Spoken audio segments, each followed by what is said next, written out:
today I'm going to have a ball. Why? Because it's some selections from my upcoming book, A MAGA History of the United States. Yes, it's not going to be that serious, but it is going to be filled with real stuff. It's about America's origin story, the one that they print on money and teach to children like it's a bedtime prayer. Yeah, that one. And we're going to read the fine print out loud together, and we're going to do it slowly with a flashlight. So sit back, relax, like they say on a plane. Sit back, relax, like you're on a plane. What are you going to do? Lean forward, bolt forward, rigidly for 3 hours? No. They just say that because it makes it sound good. So I'm going to have you do the same thing, especially if you're driving, multitasking, texting while driving, smoking, looking great. Enjoy this as your roadmap. So let's start with the American history of the Salem witch trials. All of this is a metaphor to what's going on for today. We know that. So the past is literally repeating itself, just on interesting new Technicolor steroids. Starting with the Salem witch trials, a group project in mass hysteria. By the late 1600s, the Pilgrim experiment had curdled into full-blown Puritan paranoia. They'd survived starvation, frostbite, and the Atlantic. With nothing left to colonize, they turned inward. Salem was a town where crops failed, winters dragged on, and everyone monitored everyone else like God's neighborhood watch. All it needed was a spark. What it got was 2 bored girls and a servant who understood drama. When accusations started flying, nobody asked if the girls were sick. Science was not invited to the party. Spectral evidence, dreams, visions, vibes, that was admissible. Confession? Well, it saved you. Denial got you hanged. Justice became community theater with a fatal budget. Now, you could be accused for sneezing during prayer, owning a cat with attitude, or most efficiently, being a woman over 40 with land and no husband. 19 were hanged. 1 man was pressed to death for refusing to plead. The courts congratulated themselves. Eventually, the hysteria ended, not because of reason, but because accusations crept upward. Funny how morality returns once landowners get nervous. Salem wasn't a fluke, it was a rehearsal. A witch hunt is just Puritan karaoke. Everyone gets a turn, and someone always dies. I'm sharing with you some segments from the book I'm writing, a MAGA History of the United States. I did before, going all the way back to the Pilgrims, how they got trapped in Holland for 12 years, not taught to us in school for very good reason. And now we're picking it up at the Salem witch trials or witch hunts. We're having a cheeky frolic into how we got to where we are, worthy of examination through the finest proctoscope. Let's jump now to the Founding Fathers. Enlightenment, with exceptions. The American Revolution didn't just create a nation. It launched one of history's most ambitious rebranding campaigns. Jefferson, Washington, Franklin, Hamilton, Madison. These are names that are carved into currency and concrete. Men who stitched together Enlightenment philosophy. French wine, of course, unpaid labor, sure, why not? And then sold it as destiny. They talked about liberty constantly. Liberty was the word of the century. But the liberty they meant was a private club. Gentlemen only. Membership required land, whiteness, and a strong dislike of taxes, unless you were the one collecting them. Jefferson wrote, "All men are created equal," while owning over 600 human beings, including Sally Hemings, whom he legally owned and repeatedly impregnated. Enlightened? Maybe. Consensual? Absolutely not. He wrote about slavery's moral rot while keeping Monticello running because ideals are lovely until they require manual labor. I'm going to point out that my family was one of the first to touch soil here. My mother's side came over in the Mayflower. My father's side sent from England to help develop Maryland, what we call Maryland now, Maryland. So we were naughty like this too. So it's a self-assessment as well. Let's look at George Washington, the general who would not be king. He wore dentures harvested from enslaved people. He freed his slaves in his will after his death, which is the moral equivalent to apologizing in a sealed envelope marked "too late." Ben Franklin, one of my favorites. He invented bifocals and libraries and apparently contracted syphilis in every available French salon. He owned slaves early, found abolition late, right around the time it became fashionable in Philadelphia to pretend you'd always opposed it. I once met a Franklin descendant who had the Franklin family Bible. This was at my grandparents' house down in Florida when I was a little kid. And that Franklin family Bible was complete with ledgers detailing Ben's income as a professional, what he called himself, whoremaster. Education is a hell of a thing. Good old Ben. Hamilton opposed slavery in theory and rented enslaved people in practice. Madison owned over 100 human beings while writing about liberty's delicate balance. The irony wasn't subtle, it was structural. Today, they created a government by the people, for the people, as long as the people excluded women, the Black Americans, indigenous nations, and anyone without property. And yet, here's the rub. They did build something that lasted. That's the American contradiction. Men who designed democracy while barricading the door behind them. Enlightenment thinkers with plantation schedules. Visionaries with blind spots big enough to drive a republic through. Now, we honor them not because they were good, but because they were audacious. And in America, audacity counts as virtue. You're listening to the Cary Harrison Files, CaryHarrison.com. And yes, this is the origin story of who, what we are, and why we are what we are today. Let's jump to the American Revolution. Tea, tantrums, and the bill that France ended up paying. France? Now, let's clear the incense. This wasn't a revolution.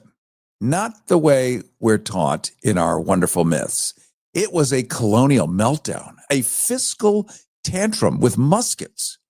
One tax hike, and Boston hallucinated itself as Sparta.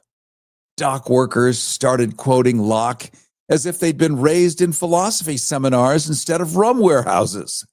No taxation without representation, they screamed, while owning people, silencing women, and keeping representation chained out back with the livestock.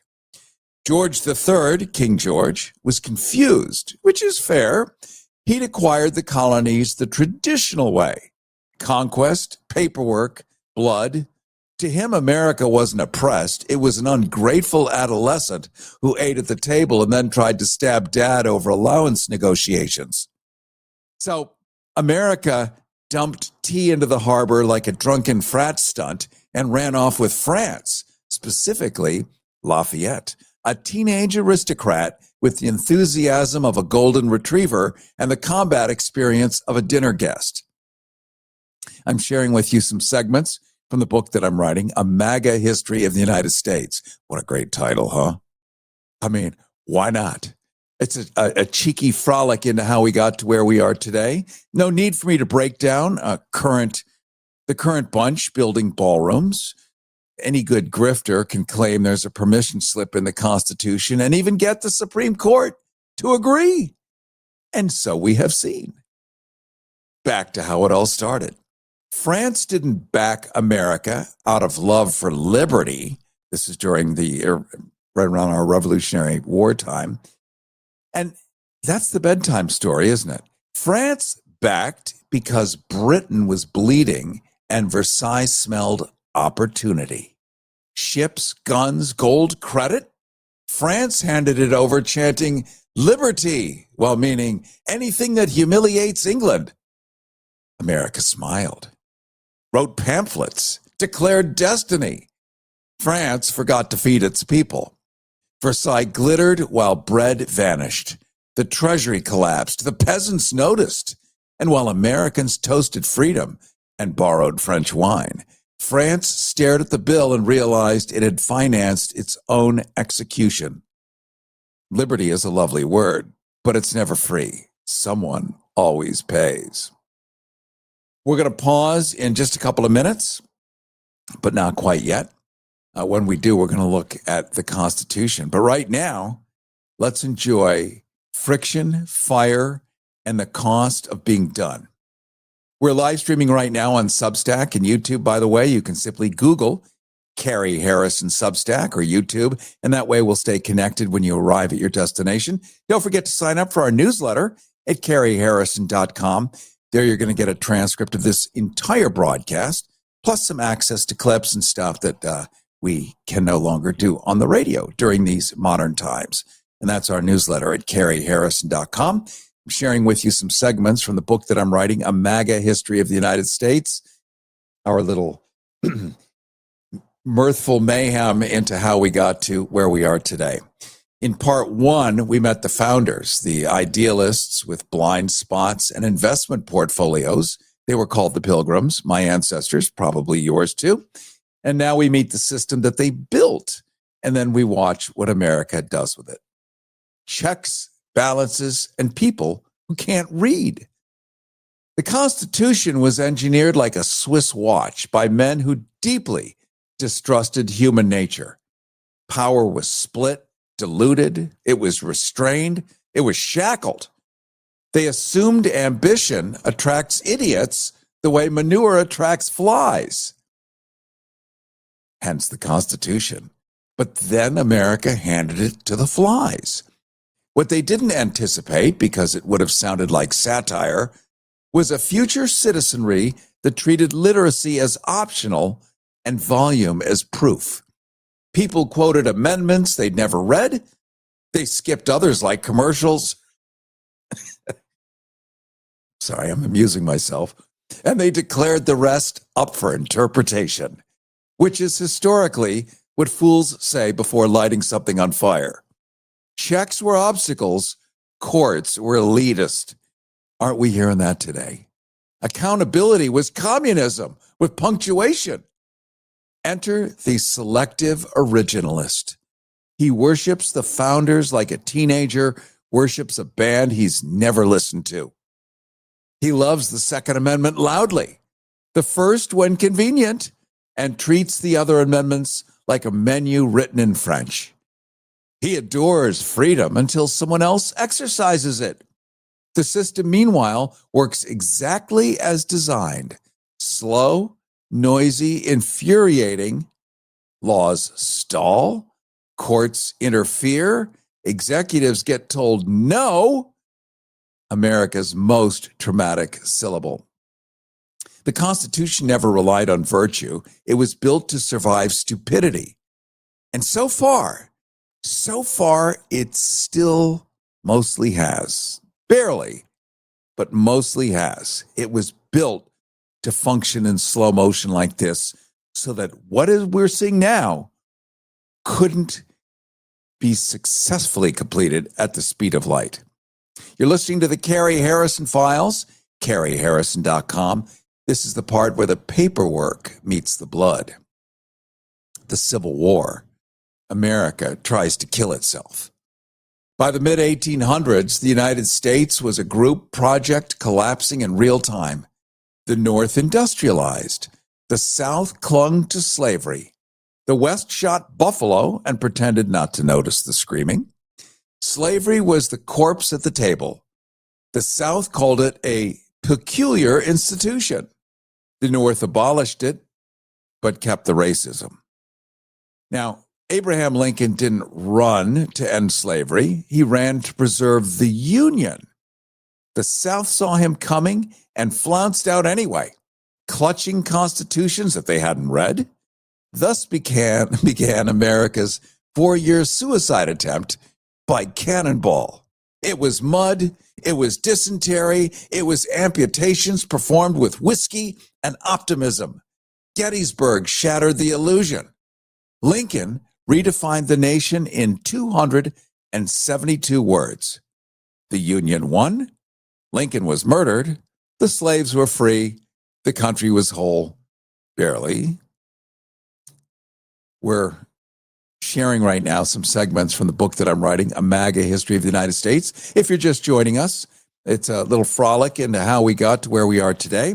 No need for me to break down the current bunch building ballrooms. You get it. The past is the present, and it will be the future here. Let's jump to Reconstruction and how we lost our nerve. Slavery, it turns out, was dead, on paper anyway, which is America's least binding reality. And you're going to hear me have a sip of coffee here, which is not in my writing. It's in my real audio. An espresso machine for Christmas. And I'm going to use that thing until it burns out in about 3 days from now. Amendments during Reconstruction were passed. Rights were promised. Freed people built schools. They voted. They ran for office. And white America panicked. Enter the Ku Klux Klan. Terrorism in a bedsheet. Ballots were answered with bullets. States' rights became code for continued violence. The federal government noticed briefly, then it got bored, and in 1877, Reconstruction was sold out in a backroom deal. Troops withdrew, white elites reclaimed power, and Jim Crow arrived, meticulously engineered and violently enforced. You see, America didn't miss the opportunity. It abandoned it. And history took notes.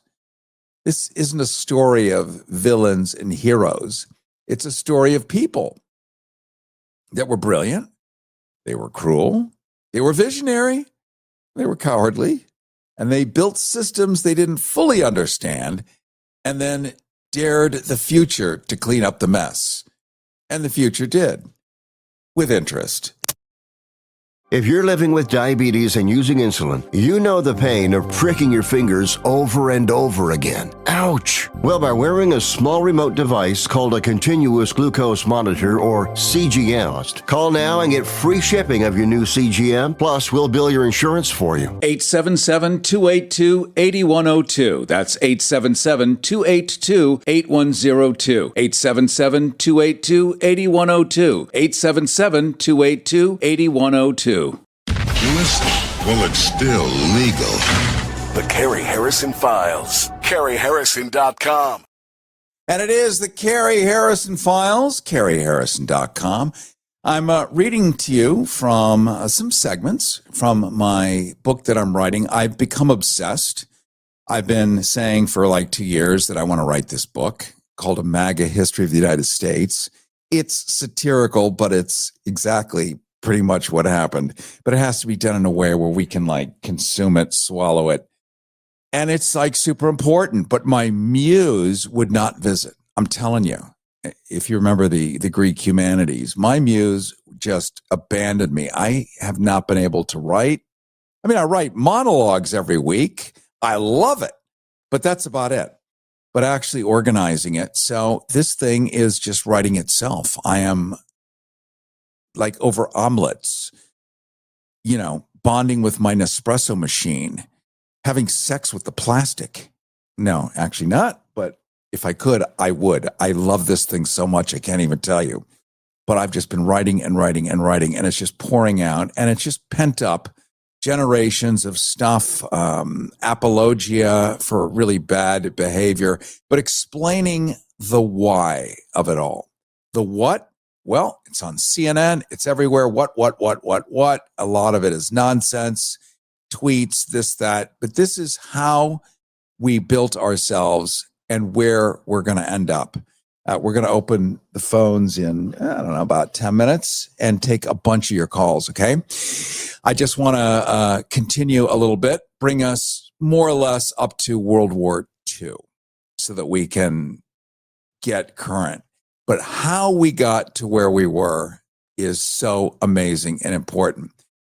Let's get to the French Revolution, shall we? We were talking a little bit about Enlightenment, the founding fathers, warts, wigs, whips, and all. Yeah, the founding daddies, right? My ancestors, and some of you listening, yours too. We're just like forbidden to actually think about it. Actually, we're forbidden to think about anything in school. Here's what's been published in the textbooks. It's the official version. Memorize it, spit it back. If you spit it back accurately as it was written, you got a high grade. If you actually use critical thinking and wonder, wait a minute. George Washington didn't have wooden teeth. He actually had teeth made from the teeth of slaves. They didn't tell me that in history. So that's what we're talking about. The reality of it all and how we got to, where we are today. We're going to jump into my chapter 10B. I like chapter 10, A, B, C, D, before you go to 11, because there's so much in between that's fascinating, like checks, balances, and the sudden rise of people who can't read. We got into that. You don't have to be able to read. Let's talk about manifest destiny. Here we are. It's the 1800s, and we mistook theft for divine mandate, didn't it? This land is our land because God says so, apparently. If you're Native American or just not white at all, you're going to kind of get this in a special way. By the early 1800s, America had survived a revolution, a constitution, and at least one serious flirtation with monarchy dressed up as democracy. And still, it wasn't satisfied. It had the East Coast, but the East Coast had rules. It had laws. It had tea. It had colleges.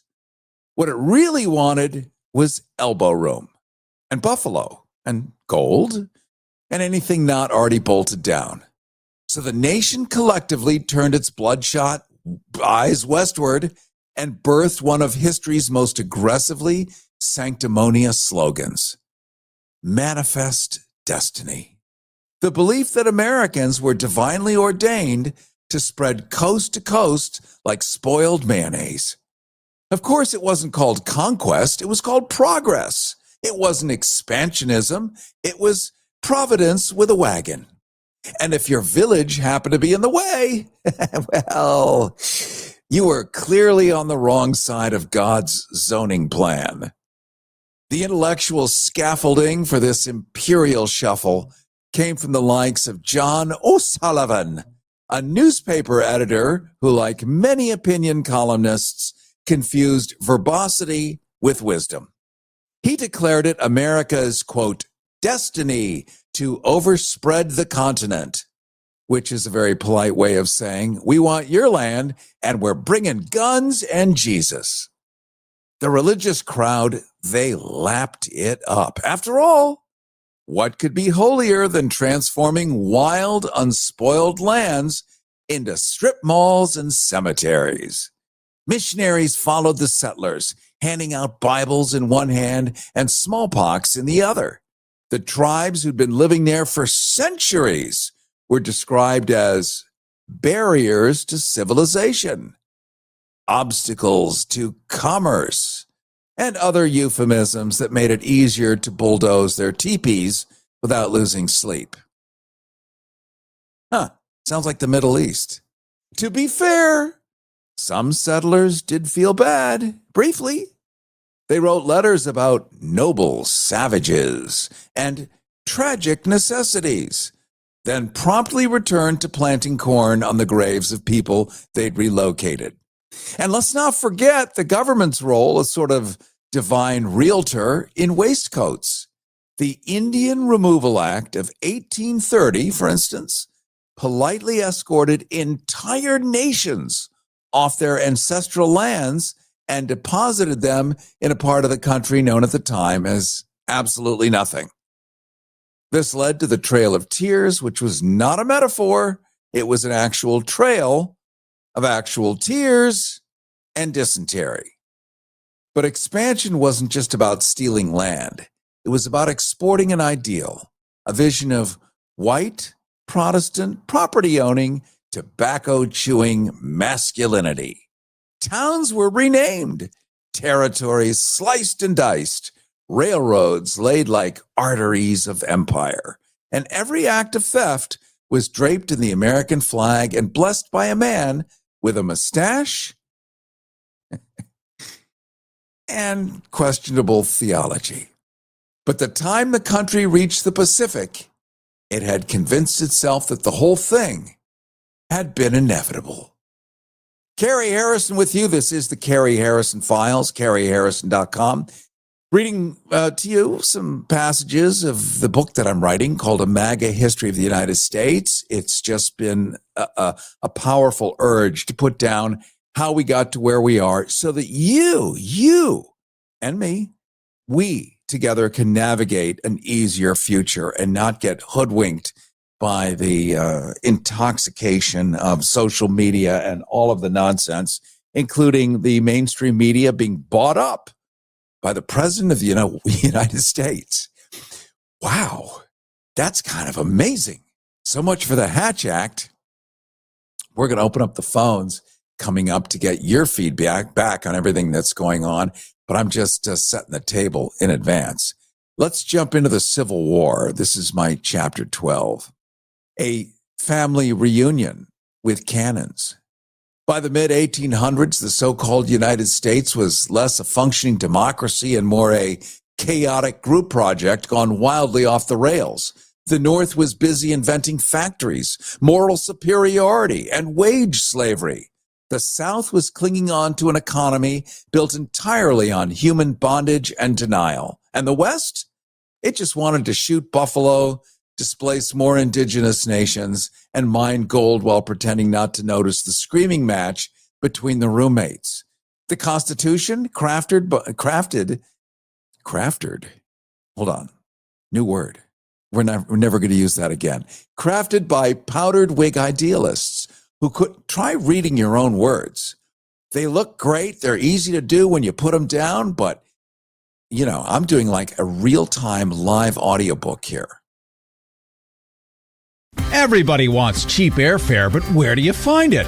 Well, you call low-cost airlines because they specialize in cheap flights, in discount hotel rooms, in cheap car rentals, and with the best price guarantee. Often 75% off. 901-235-1795. 901-235-1795. 901-235-1795. 901-235-1795. Inserted statement here. When people record audiobooks, and I've done a bunch, you get like 68,000 takes per sentence. It takes months to record an audiobook, and they're all assiduously edited into perfection. I'm performing this real time.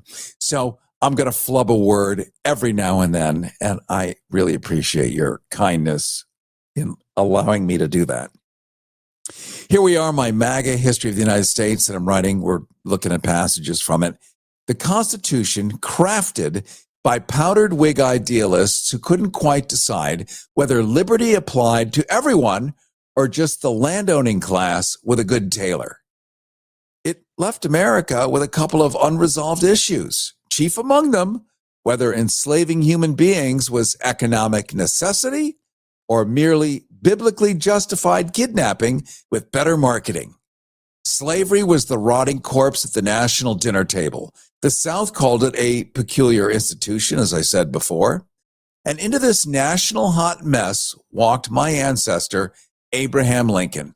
Tall, tragic, awkward, morally upright enough to be suspicious. He didn't run for president to end slavery. He ran to keep this union intact.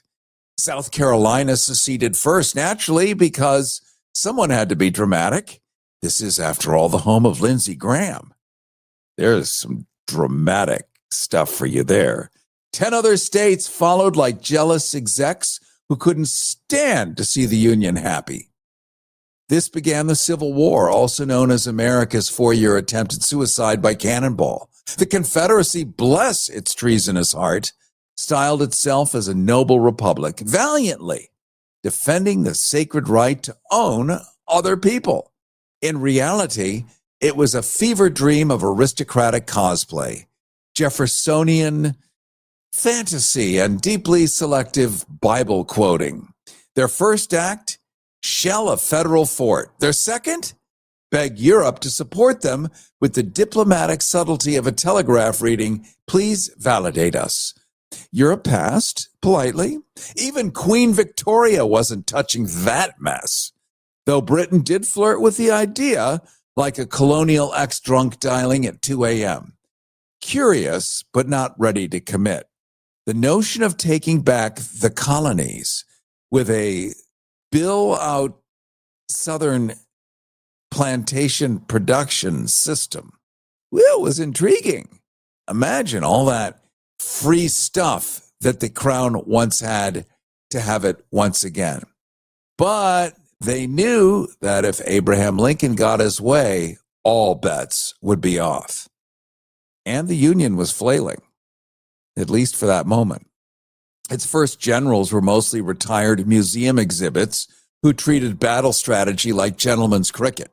Thousands of young men marched off in wool uniforms designed to attract bullets and repel common sense. The battlefields were blood-drenched theater stages.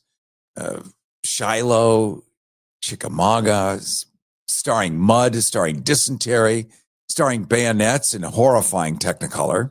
If bullets didn't get you, the doctors would. Amputations were done with whiskey and optimism. Anesthesia was just a theory.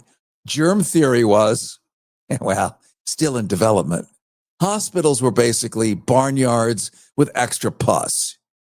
Then in 1863, Lincoln dropped the Emancipation Proclamation, a partial, pragmatic, and profoundly symbolic mic drop. It didn't free all the slaves, but it did change the stakes.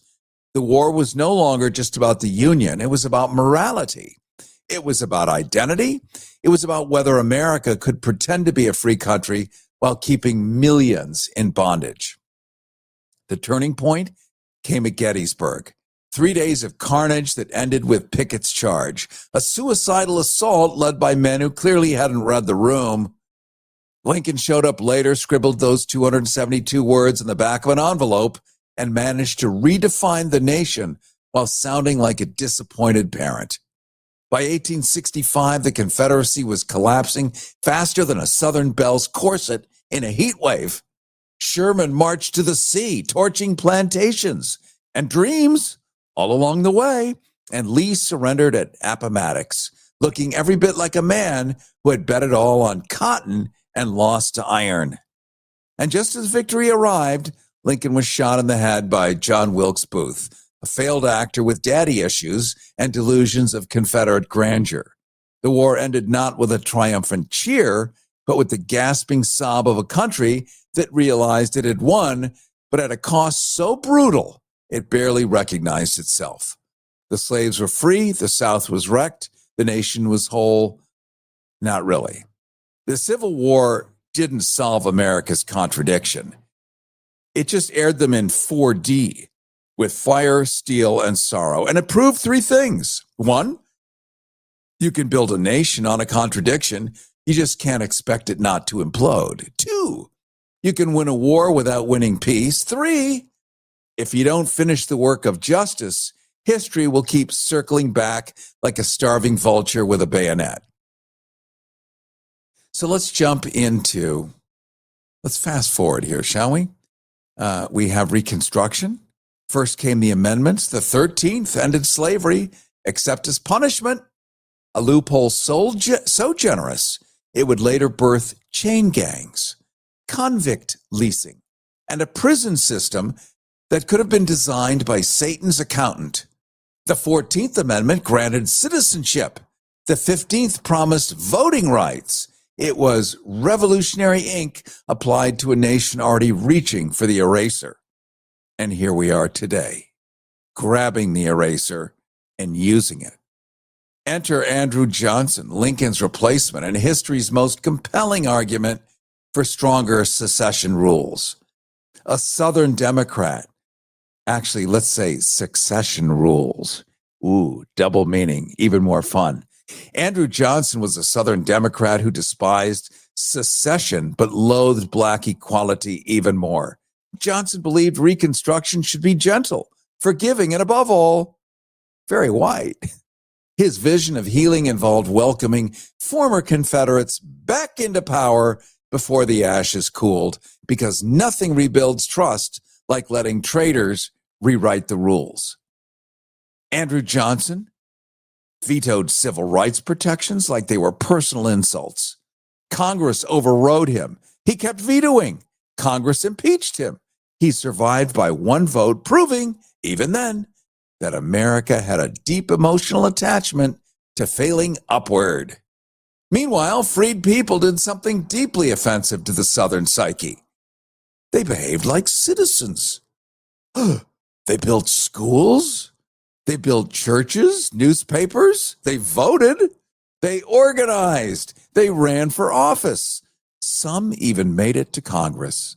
Men who had been property were now writing laws, while former plantation owners foamed quietly in their parlors.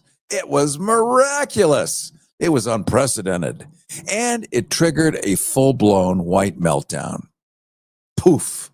The Ku Klux Klan is born, misspelled entirely. America's original homegrown terrorist organization and spiritual ancestor of every grievance-fueled hate group that followed up until today.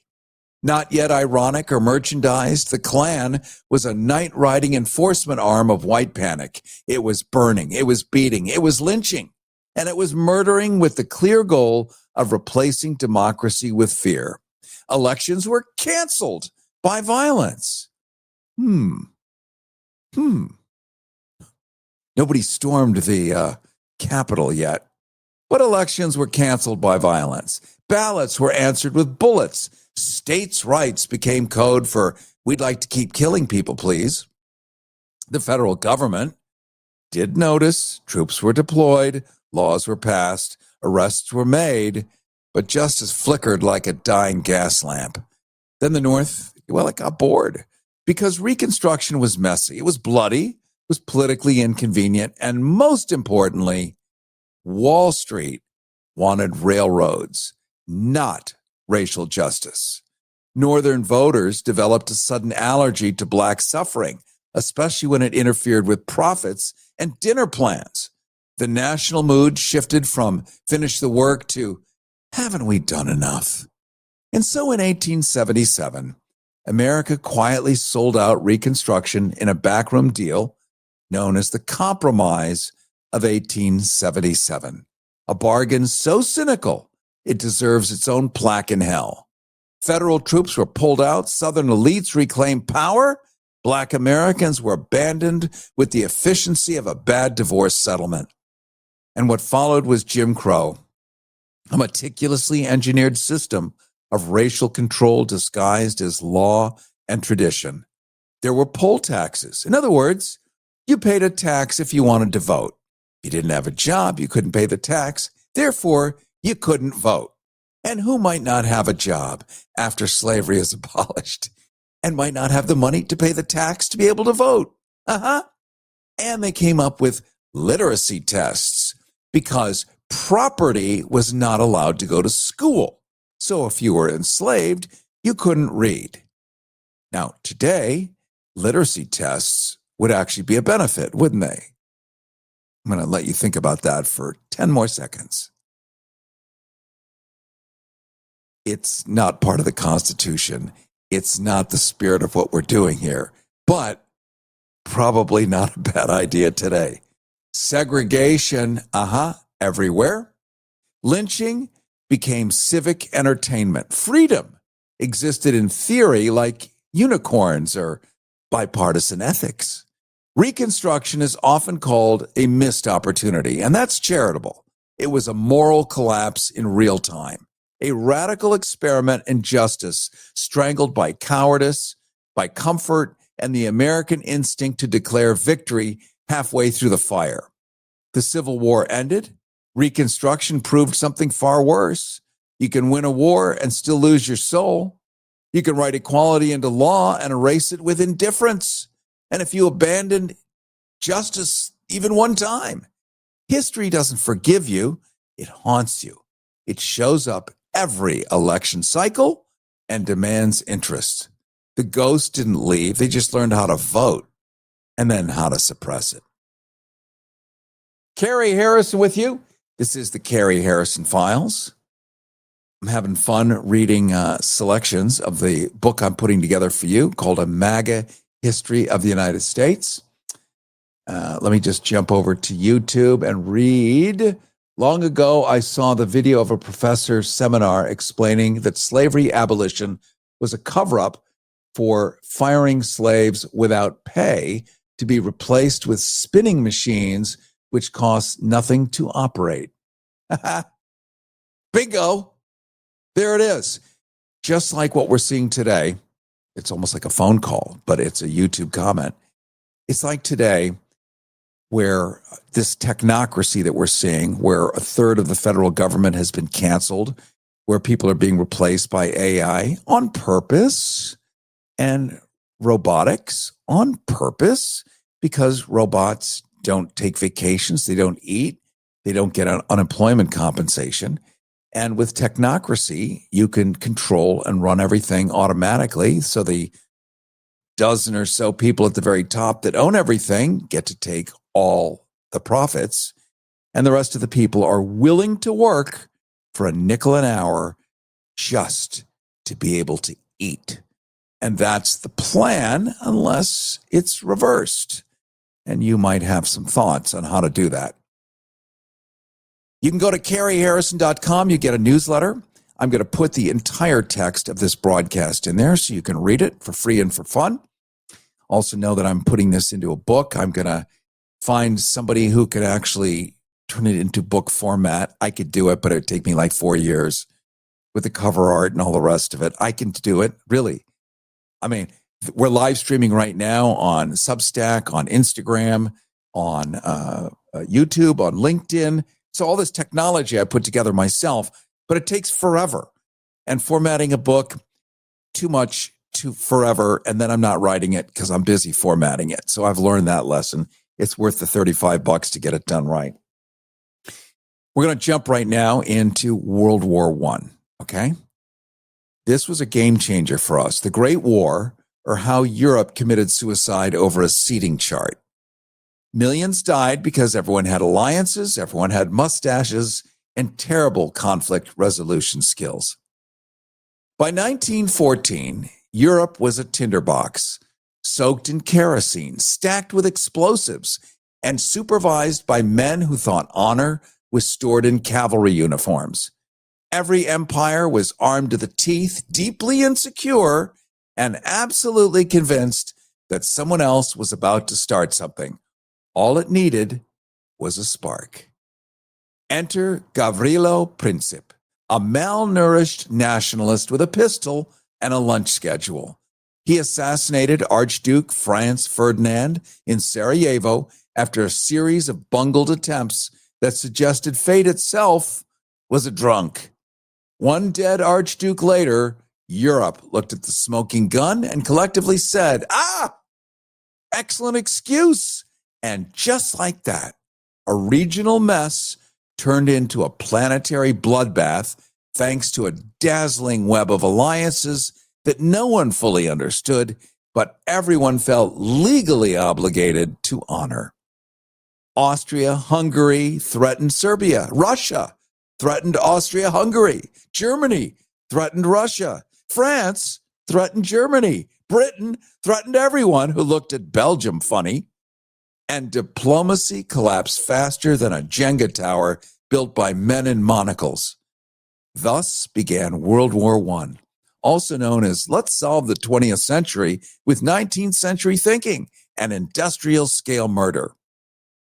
The generals, God bless their starched uniforms, expected a short, glorious war. Some marching, some charging, maybe a decisive battle or two, home by Christmas. What they got instead was trench warfare, a system so stupidly cruel it feels like a practical joke played on an entire generation. Picture this: millions of men living in muddy ditches, surrounded by rats, surrounded by lice, rotting corpses, surrounded by the lingering stench of fear and human waste. Then they charged machine guns with bayonets because honor demanded it. Machine guns, meanwhile, did not care about honor. They cared about efficiency. My grandfather, by the way, was in France in 1917. I have a picture of him and his battalion. He went through that, wrote a memoir, which I'm going to rewrite and share with you, all about the mile of horse corpses and what it was like from there. These are important messages so that we don't continue to repeat this history. In World War I, artillery pulverized landscapes into moonscapes. Gas attacks turned lungs into soup. Shell shock, which we now call PTSD, was treated as cowardice, and soldiers were shot for refusing to climb out of trenches and die politely. This they thought was progress. Technology advanced faster than morality could keep up. Tanks were introduced, mostly to break down. Planes took to the skies, initially to wave at each other, then to shoot each other down. Submarines turned the oceans into floating death traps, and poison gas was deployed because apparently the Hague Conventions were more suggestions than rules. Meanwhile, civilians were drafted into starvation, into rationing, into propaganda, and grief. This was the era where the word propaganda was born and the concept was born. It was perfected in World War II, first by us, and then our man went to Germany and taught Joseph Goebbels everything. We'll get into that in a second. Cary Harrison with you. This is the Cary Harrison Files. You can get our free newsletter at caryharrison.com, reading to you passages from the book that I'm writing called A MAGA History of the United States. Kind of a cheeky look at history, but if you were taught history the way I was, the most boring, hideous. And then Napoleon in 1800, really, who cares? Then he walked 17.3 kilometers over. I don't care. Why? They never said why. Just what? Never why. Why is everything. When you know why, then you get the what. You can also predict the what. You can also avoid the what to a certain degree. So in World War I, as I continue, empires cracked under the strain. The Ottoman Empire, Turkey, or Turkey, whatever we call it today, it disintegrated. Austria-Hungary collapsed like a badly assembled IKEA table. Russia imploded into revolution because nothing cures a monarchy like sending peasants to die for a czar who won't stop reading French novels. America watched from across the Atlantic, sipping neutrality and selling weapons, until German submarines started sinking ships and sending threatening telegrams that read like drunk texts to Mexico. In 1917, the U.S. joined the war. That's when my grandfather went, bringing fresh troops, fresh money, and fresh optimism to a conflict already drowning in corpses. The war ended in 1918, not with victory so much as exhaustion. Everyone was broke.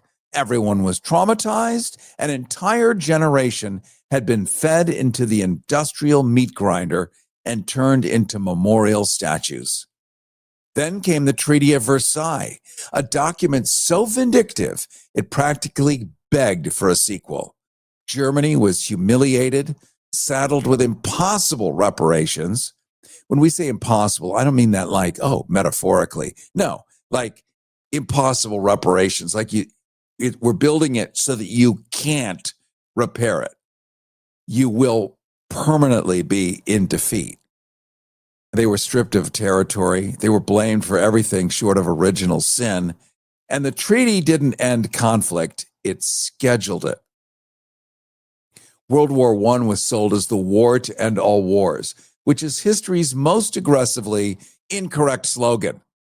It killed empires, it rewired borders, it radicalized politics, and it left enough unresolved bitterness to fuel the next catastrophe with interest. Millions died. Millions more were maimed. And for what? To prove that nationalism is a hell of a drug, that alliances are just group chats with artillery, and that when men in power mistake pride for destiny, the bill is always paid in blood. Europe survived barely. The world staggered forward, and history sharpened its knife for round two. Cary Harrison with you. This is the Cary Harrison Files, caryharrison.com. Reading to you some segments from my book that I'm writing called A MAGA History of the United States. If you get the newsletter, I'm going to send this to you for free and for fun. Turning it into a book because history is more delicious with a nice gravy on it and an actual explanation of context as opposed to endless dates, the way I was taught. Just dates. Memorize the dates.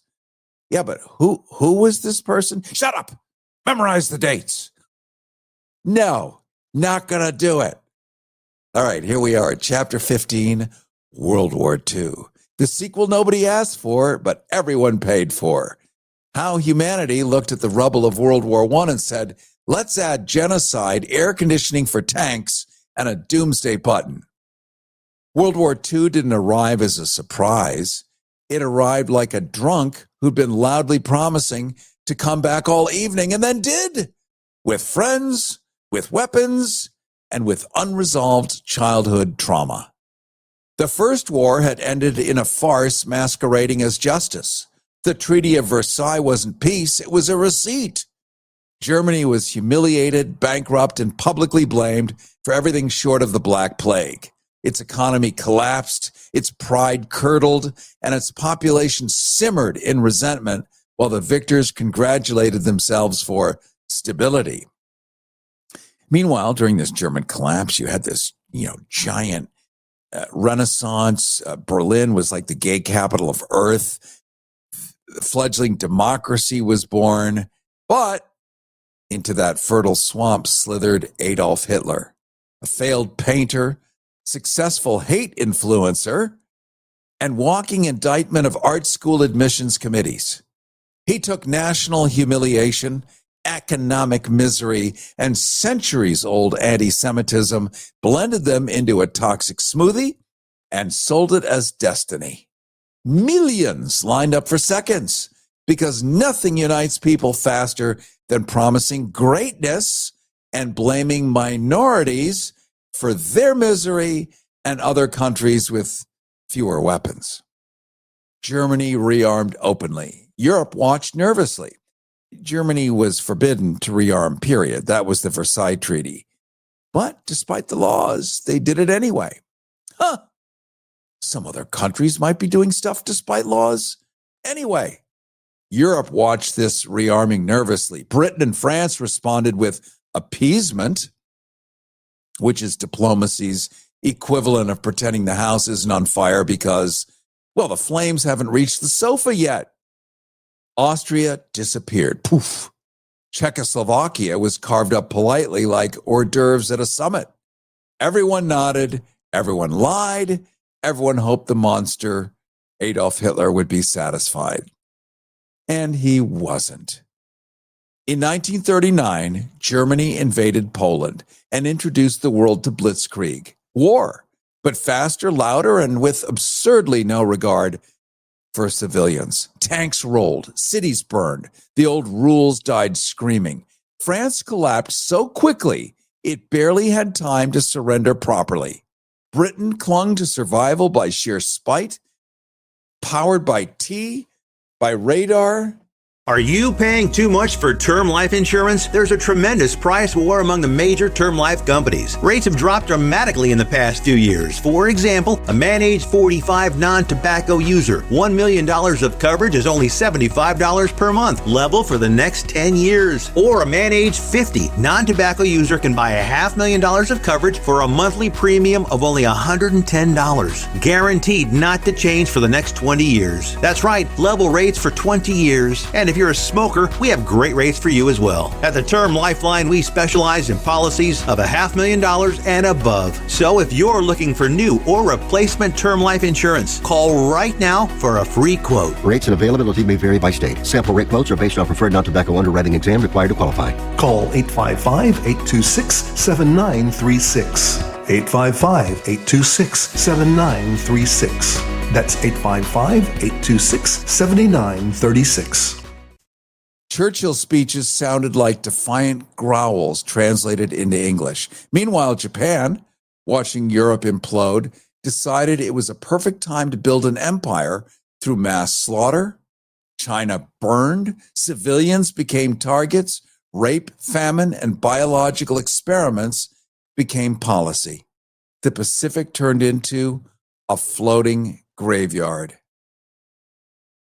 World War II rearranged the planet. Empires collapsed, superpowers emerged, the Cold War began warming up. The United Nations was born, armed with lofty ideals and very little enforcement power. Humanity gained both moral clarity and the means to obliterate itself, now in mere seconds. Evil doesn't always wear a snarl, you know. It often wears a uniform and smiles. Progress without ethics is just efficiency with a body count. And when civilization fails, it fails spectacularly. The war was won, the peace was complicated, and history once again started sharpening its knife. Cary Harrison with you. We're going to end right there. We are out of time. I have been reading from my book that I'm writing called A MAGA History of the United States. Don't forget to get the newsletter at CaryHarrison.com, C-A-R-Y. I'm going to send along this entire broadcast from today, giving you the tools to navigate the future, giving you the why of the history that we commonly share together. And I want to thank the great Renee Yawarski, our director, and my better half in this digital equation of fun, frolic, mayhem, and merriment, plus the great Will in the KPFK control room. Very much appreciate you, my friend. And I look forward to seeing everybody next week. Don't forget, you can catch this as a video anytime. Simply Google Cary Harrison, YouTube or Substack or anything with a chip and a signal. You'll be able to find it. And I look forward to seeing you. Happy New Year. Merry Christmas. Happy Hanukkah. Happy whatever it is that any of us celebrates or doesn't celebrate, if that's the case.